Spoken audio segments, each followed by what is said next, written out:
আসসালামু আলাইকুম। এখন দেখবেন সংবাদ শিরোনাম। শুক্রবার জুলাই সনদে সই করবে সব দলই, আশা ঐক্যমত্য কমিশনের। ফেব্রুয়ারিতে উৎসবমুখর পরিবেশে নির্বাচন আয়োজনের সব পদক্ষেপ নেবে সরকার, বললেন প্রধান উপদেষ্টা। চাকসুতে ভোট উৎসবের পর 2 ধাপে চলছে গণনা। ছিল না বড় কোনো অভিযোগ, ভোটদানের সময় লাগলেও শিক্ষার্থীদের স্বতঃস্ফূর্ত অংশগ্রহণ। মিরপুরের পোড়া কেমিক্যাল গুদাম থেকে ছড়াচ্ছে তেজস্ক্রিয়তা, আশেপাশের এলাকায় কাউকে না থাকার পরামর্শ। সীমান্ত এলাকায় পাক আফগান সংঘর্ষে 20 তালেবান সদস্য নিহত, কাবুলে ইসলামাবাদের রকেট হামলা, যুদ্ধবিরতির প্রস্তাব আফগানিস্তানের।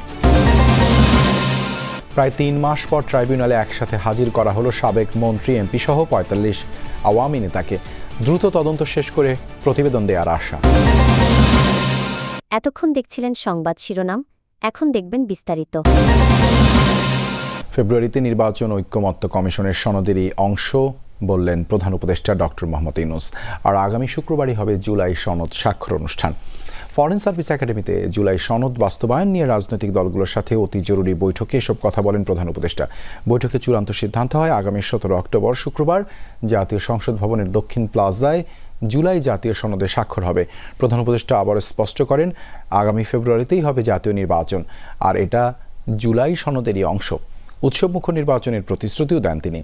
সন্তোষজনকভাবে সবাই মিলে জুলাই সনদে কাজ সমাপ্তি আনায় রাজনৈতিক দল ও ঐক্যমত্য কমিশনকে ধন্যবাদ জানান তিনি। বলেন, এই কাজ শুধু বাংলাদেশে নয়, পৃথিবীর রাজনৈতিক ইতিহাসে উল্লেখযোগ্য হয়ে থাকবে।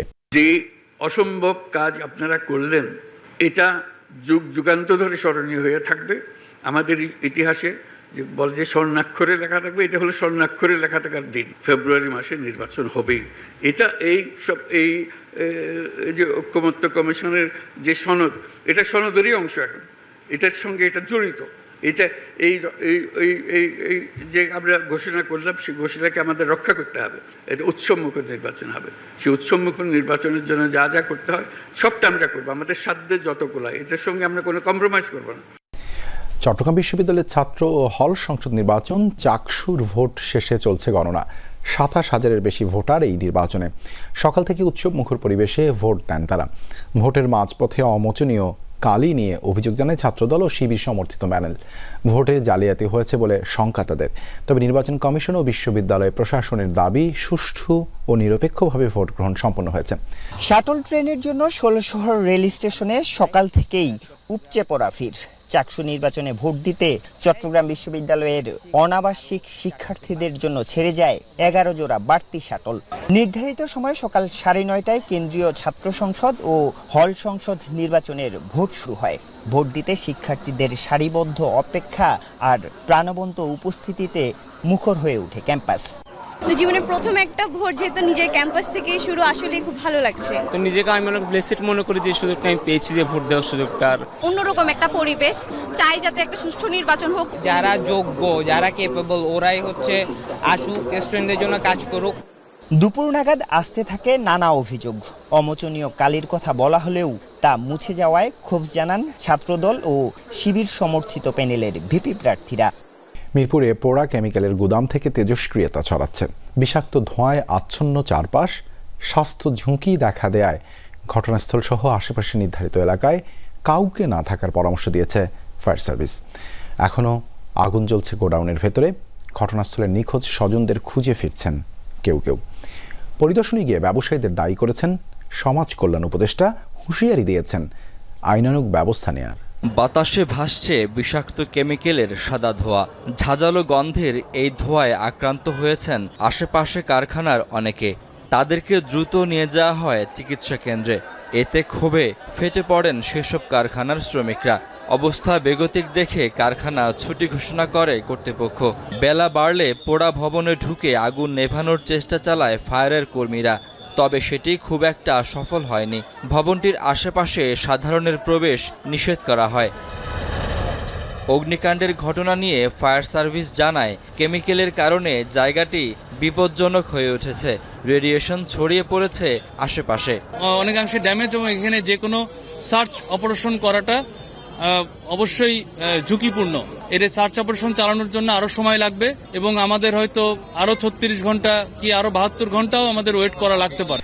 এবার আফগানিস্তানের রাজধানী কাবুলে হামলা চালিয়েছে পাকিস্তান। বুধবার কাবুল এবং কান্দাহারে অবস্থিত তালেবান এবং এর সংশ্লিষ্ট সশস্ত্র গোষ্ঠীগুলোর অবস্থানে প্রিসিশন অ্যাটাক বা নিখুঁত হামলা চালানো হয়। হামলার পর তালেবান সরকারের আহ্বানে যুদ্ধবিরতিতে সম্মত হয় দুই পক্ষ। এর আগে সীমান্ত এলাকায় দুই পক্ষের মধ্যে ব্যাপক লড়াই হয়। অভিযানে তালেবান এবং ফিতনা আল খারেজির অন্তত 20 সদস্য নিহত হওয়ার দাবি করেছে পাকিস্তান। সীমান্ত এলাকায় তালেবানের বিভিন্ন অবস্থান লক্ষ্য করে এভাবেই অভিযান চালায় পাকিস্তানি সামরিক বাহিনী। এতে ধ্বংস করা হয় অন্তত 6টি ট্যাঙ্ক এবং সাঁজোয়াজান। এর পাশাপাশি তালেবান সদস্যদের বিভিন্ন ক্যাম্পে চলে হামলা। পাকিস্তানের আইএসপিআর বিবৃতিতে জানায়, স্পিন বলদাক এবং চামান জেলায় চলে এই অভিযান, যাতে হতাহত হয় শতাধিক। তালেবান এবং জঙ্গি গোষ্ঠী ফিতনা আল খারেজির অবস্থানে চালানো হয় এসব অভিযান।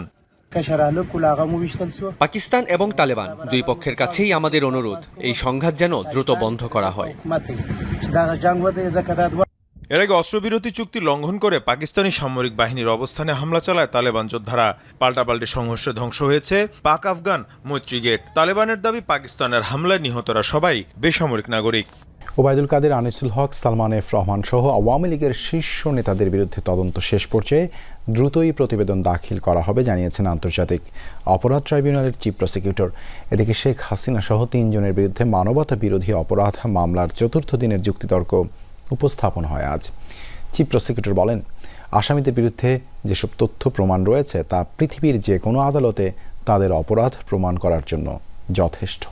জুলাই গণঅভ্যুত্থানের পর আওয়ামী লীগের শীর্ষ অনেক নেতাই পালিয়ে যায় বিভিন্ন দেশে। তবে পালাতে না পারা এমপি মন্ত্রীরা ধরা পড়েন আইনশৃঙ্খলা বাহিনীর হাতে। বুধবার প্রায় 3 মাস পর একসঙ্গে আওয়ামী লীগের 10 মন্ত্রী, শেখ হাসিনার 2 উপদেষ্টা সহ মোট 45 জনকে আনা হয় আন্তর্জাতিক অপরাধ ট্রাইব্যুনালে।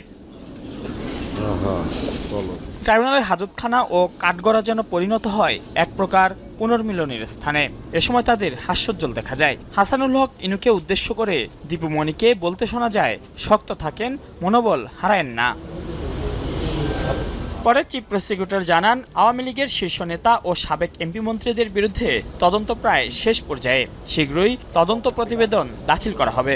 এখানে অনেকের বিরুদ্ধে কিন্তু আলাদা আলাদাভাবে তদন্ত হয়ে তাদের বিরুদ্ধে চার্জশিট দাখিল হয়েছে, ফর্মাল চার্জও দাখিল হয়েছে। এরকম করে 2-3 জন করে গ্রুপ করে সবার বিরুদ্ধেই প্রায় তদন্ত রিপোর্ট সমাপ্তির দিকে আছে। খুব সহসাই এদের বিরুদ্ধে তদন্ত রিপোর্ট এবং ফর্মাল চার্জ দাখিল হবে। এদের বিরুদ্ধেও আনুষ্ঠানিক বিচার শুরু হয়ে যাবে।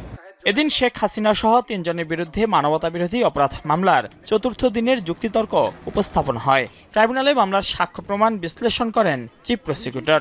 এই এভিডেন্স দিয়ে আন্তর্জাতিক কোনো আদালত হোক, বিশ্বের যে কোনো দেশের যে কোনো আদালতে তোলা হোক,